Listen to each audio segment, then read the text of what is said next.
আসসালামু আলাইকুম বন্ধুরা, আপনারা সবাই কেমন আছেন? আশা করি ভালো আছেন। আলহামদুলিল্লাহ, আমিও ভালো আছি।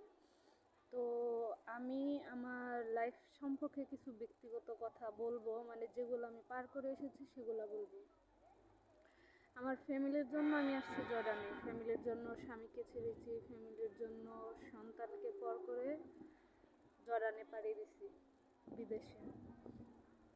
তো আমি স্যালারি ইনকাম করি আলহামদুলিল্লাহ, মাসে 50,000 টাকা স্যালারি পাই আমি। তো 50,000 টাকার ভিতরে নিয়ত করছি আমি আসার সময় যে আমার কানের দুল, তারপরে আমার আংটি, মানে স্বর্ণের গয়না যেগুলো ছিল ওগুলো বন্ধ রেখে তারপরে আমি আসছি। কারো কাছ থেকে 2 টাকার হেল্প আমি পাইনি আমার ফ্যামিলির কাছ থেকে, কারণ তারা আমার আসতে নিষেধ করছে।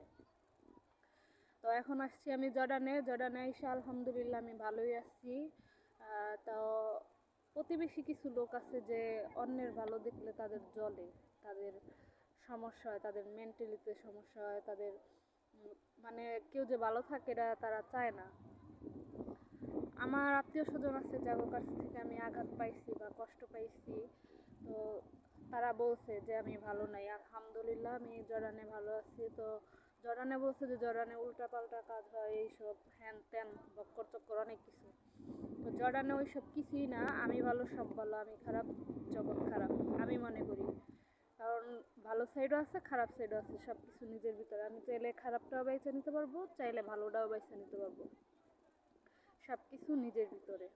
তো এইখানে সমস্যা হলো যে আমার ফ্যামিলি, আমি মাসে 50,000 টাকা স্যালারি ইনকাম করি।